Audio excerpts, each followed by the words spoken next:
So a friend of mine, he was about my age, a little older, but he was an ophthalmologist. He signed up to go on retreat, so I signed up to go on retreat 2 months after him.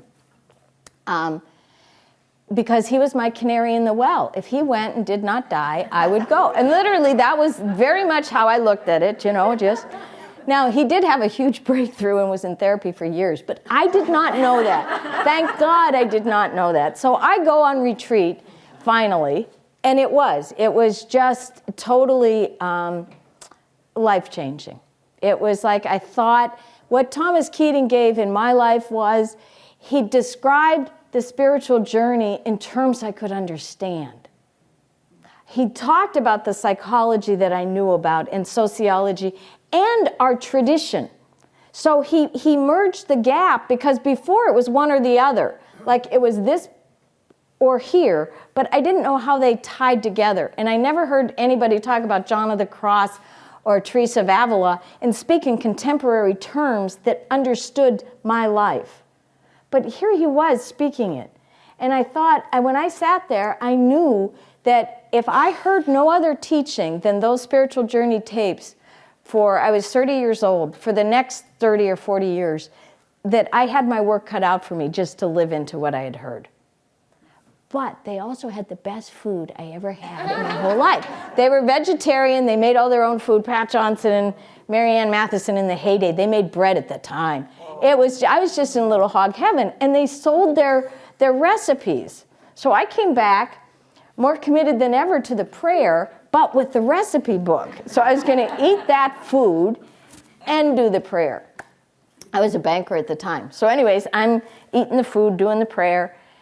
And I think, well, this is it. So that's what I told you last night. Where do I go from here? Thomas gives me 2 names, Mary Mrozowski or that. The next weekend, I fly up to Chrysali's house. They had pretty much the same food as they did in Snowmass. And Mary was Italian. She was a great cook. So I signed up and left, did a little discernment. Okay, a few months went by. But I ended up living there, gave up the house, gave up the car. Everything had just been, I was free to use singleness to my advantage and be there. Well, guess what? At some point, the food came back, because who ends up in charge of the shopping and the buying for the retreat center? And who finds herself into the cookie jar or whatever the proverbial thing would be? And I was like, I was totally with God, here I am. Okay, I don't know what else to do. I have no job. I have no worldly belongings. I live at a retreat center. I am sitting 3+ hours a day. I am, I'm out of options, and I am totally under by addiction, food. It was totally out of control. Well, of course, as God did in my life, we had soul friending. So each of the weekends, we would be assigned to people I had to talk to. So somebody got me. But she had shared in the big group that she was at that weekend to strengthen her 11-step practice, which, if you know the steps, it's sought through prayer and meditation to improve my conscious contact with God. So she was very attractive, and she was younger. Most people were older at this time, because I'm in my early 30s now, and she was younger. And so I thought cocaine, she must be cocaine.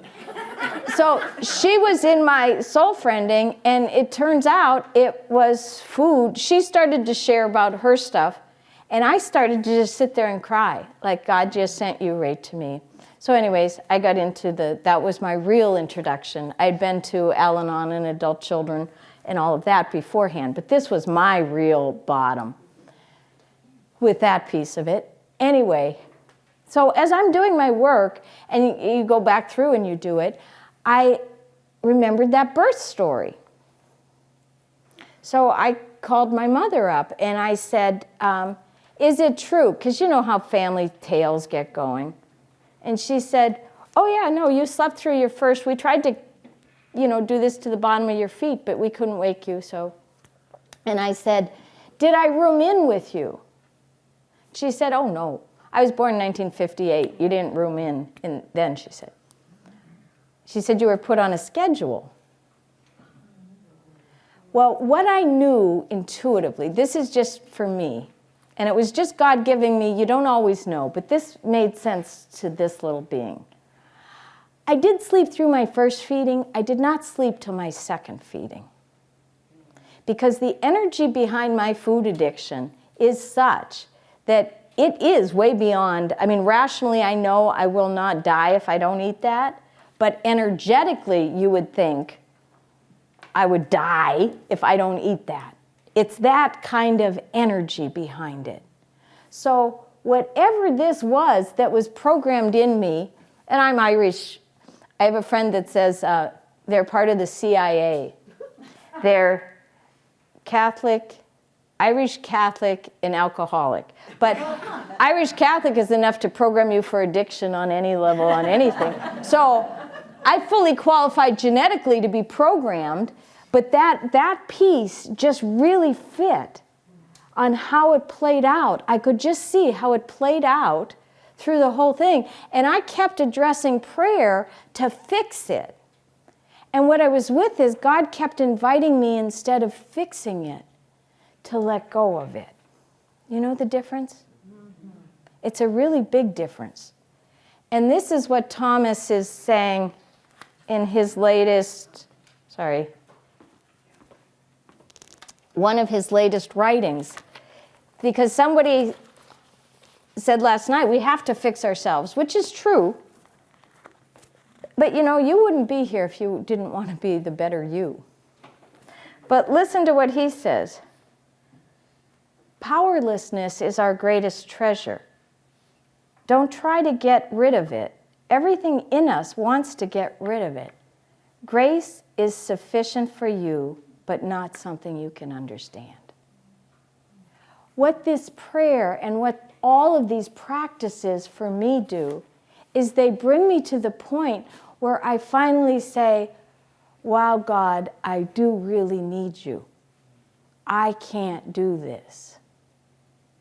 And instead of that being failure, which is just a word, you want to use it, fine, but you don't have to. What I call it is truth. It's the truth of what we're invited to be, that we're standing in God's grace, and we constantly then begin to turn over and say, what would you have me do with this? The false self is telling us all the time what should be done, who should do it, and how it should look. And it's very hard to get these voices down, but what we're listening and what we're beginning to tune our ears to through centering prayer, and now through the welcoming prayer, which we'll get, is, what is this telling me? What would you have me do? So, after our break, we're going to come back and we're going to have the little practice. That's what welcoming is totally at the behest of. So, questions? Did you gain a lot of weight that you had to lose? It wasn't for me as much about the weight as it is the freedom. I lost how I describe anything in addiction, at least, and under the false self. Because we're all addicted to something, and that's how the false self works. It's, where do you lose your freedom around? Do I have the freedom to choose, or is it a must-have? What I was given back was freedom. What I surrendered was the must-have. You made a comment about the welcoming dissolves that energy.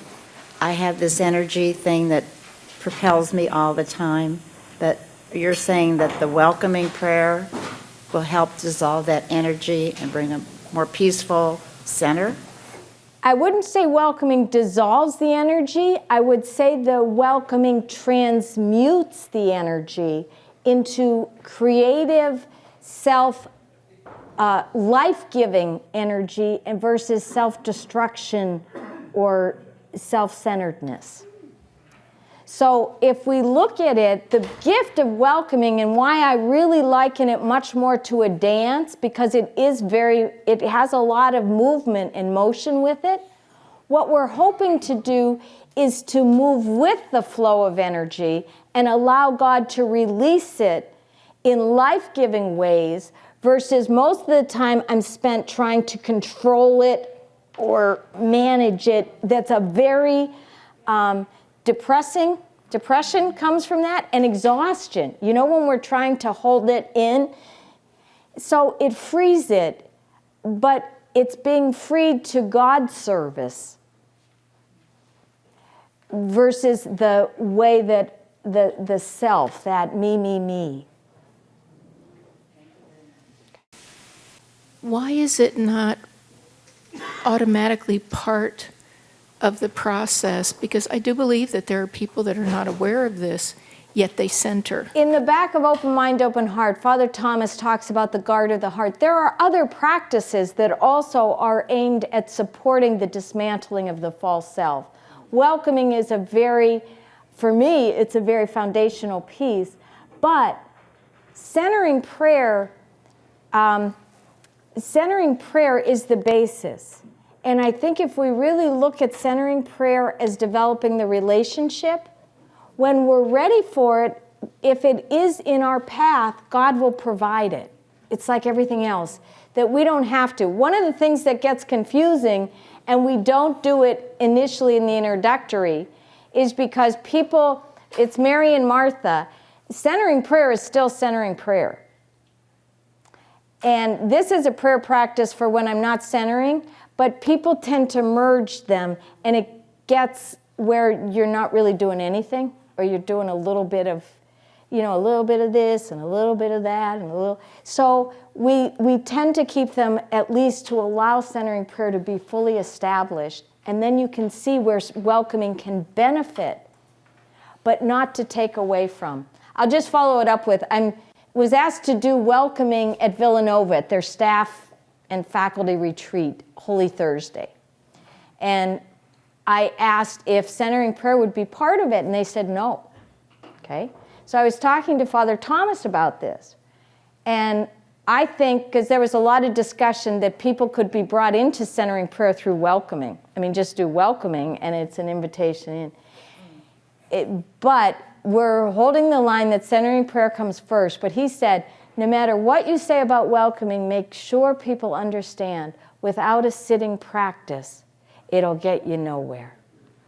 And I believe that. So when I was talking to the guy there, I said, I don't care what your sitting practice is, the World Christian Community, WCCM, there's a lot of different practices that people can have, but if we do not have the sitting practice, welcoming can only go so far. But if you have the sitting practice, you're really opening at a deeper level than welcoming by itself could ever get to.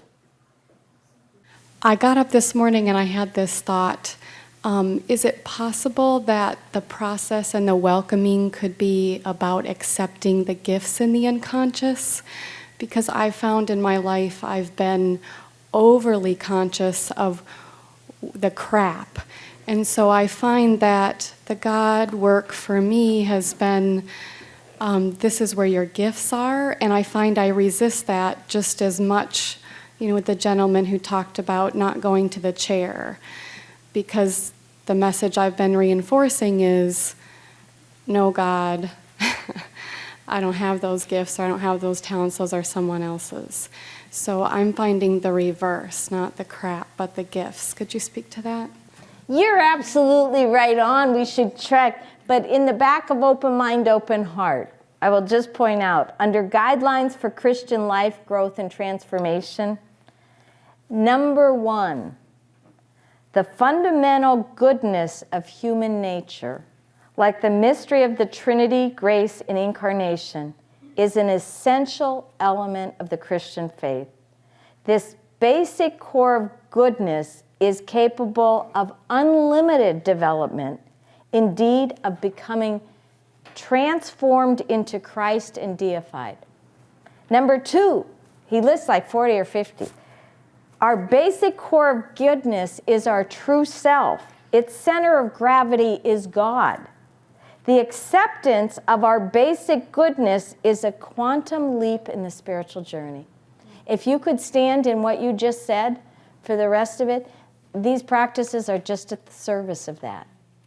Because most of us spend most of our time not only beating ourselves up, but berating ourselves that we're not really good enough. We're not really there, as if God were there.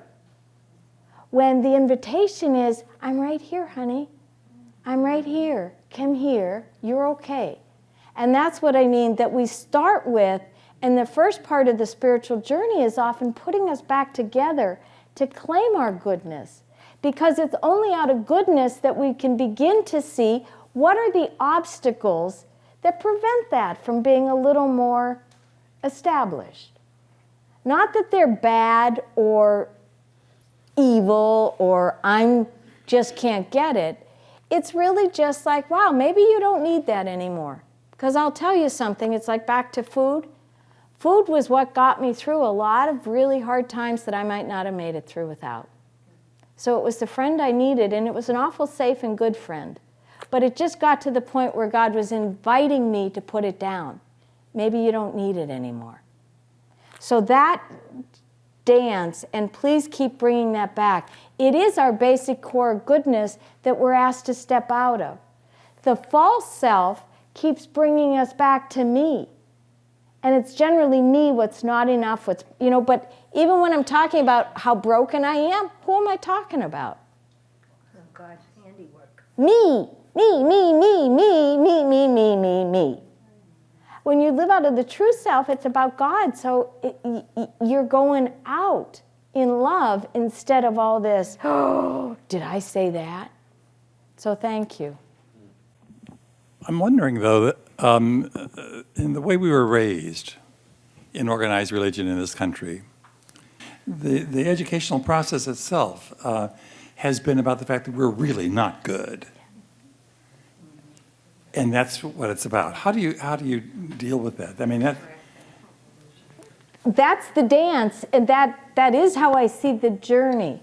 And it's not to in any way diminish the evil or bad stuff that is happening or maybe in our own life or in the world. But what we focus on grows. So what these practices are attempting to focus our whole being on claiming the light. And I'm going to tell a quick Super Bowl story because we need a break too. And some of you that are real sports fanatics may not agree, but I used to watch football a little more. My beloved is not much of a sports fan, but around the Super Bowl time, I get a little needing to watch it. And one of my teams was the Pittsburgh Steelers, and they were in a Super Bowl, and it was a really great one, but it was very nerve-wracking. So when I'm watching it, I just get kind of outrageous. So I lose my inner peace, let me put it that way. And so what we have is this wonderful little thing he's taught me that there's a red button you can hit record and leave, and then come back and find out. What I realized was, if I knew how it ended, I could enjoy it much more. Do you know what I mean? This is me. Like, okay, it was such a great game, Mary.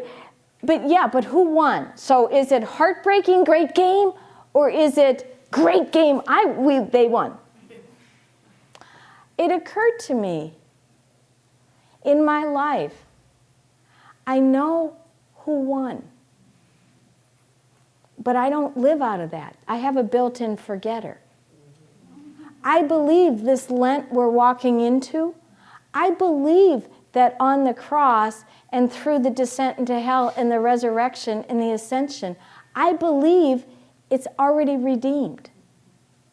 I don't live out of that, though. I want to live, that's the piece I want to live out of more. Instead of, oh, it's awful, it's awful, it's awful. Well, yeah, sometimes it really is crappy and there's a lot of work to do, but what a difference in the energy I bring when I step into it out of, but I somehow believe, as the mystics always said, and all shall be well, and all shall be well, and all manner of things shall be well. So that's where I'm in the dance. It's which angle or which glasses I look at it through and bring God's love in, or do I add more? See, I don't think I can change anything. big, but it's the energy that I have. You know, if they say if our thoughts and feelings carry energy, I've put a lot of nuclear waste into the world. I also have the ability to put love there. So what I'm able to do with these practices is change what I'm putting out by allowing God's work in me to happen and trusting God's outcome. I didn't win the race, but I believe that it was won already, and I'm asked to live out of that piece. But so that's a dance, and it's a big one.